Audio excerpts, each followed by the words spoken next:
राजकुमारी आर्या महल की बालकनी पर खड़ी सूखी पहाड़ियों और मुरझाए नदियों की ओर देख रही है। सूर्योदय की सुनहरी रोशनी में सूखी धरती से हल्का धूल उठ रहा है। आर्या मंदिर की शांत घंटियों के पास हाथ जोड़कर प्रार्थना कर रही है। उसकी आंखों में गहरा दुख झलक रहा है।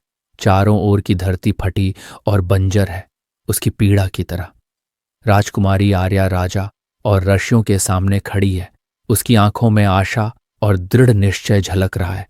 ध्यान से सब सुन रही है। एक वृद्ध ऋषि दिव्य शब्द बोलते हैं। उनकी आंखों में गहरी ज्ञान की चमक है और आर्या हाथ जोड़कर श्रद्धा से सुन रही है।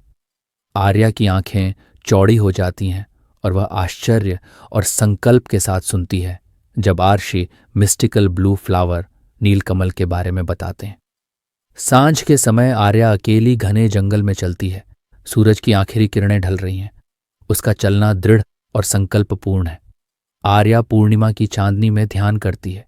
हल्की हवा उसके बालों को बहा रही है। वह अकेली है, बिना भोजन या पानी के कठोर तपस्या में लीन। दिन रात में बदलते हैं। धूप, तूफान और बारिश आर्या पर गिरते हैं, फिर भी वह अपनी तपस्या में अडिग रहती है। स्वर्ग से एक दिव्य प्रकाश गिरता है। आर्या का चेहरा भक्तिभाव और पवित्रता से दमक उठता है। भगवान विष्णु अपनी तेजस्वी आभा में आर्या के सामने प्रकट होते हैं। आर्या अपनी आंखें खोलकर उनकी दिव्यता को देखती है। विष्णु आर्या को आशीर्वाद देते हैं और बताते हैं कि असली नीलकमल जमीन में नहीं बल्कि शुद्ध हृदय में खिलता है।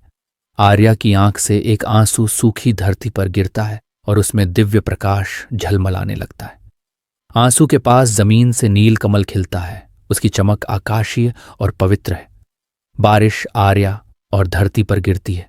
गांव वाले खुशियां मनाते हैं। हर जगह उत्सव का माहौल है। आर्या हाथ जोड़कर बैठी है। विष्णु का प्रकाश धीरे धीरे आकाश में विलीन हो रहा है। राजकुमारी आर्या शांत मुस्कान के साथ नीलकमल को अपने हृदय के पास पकड़े हुए है। सच्ची भक्ति फूल में नहीं, हृदय की पवित्रता में है।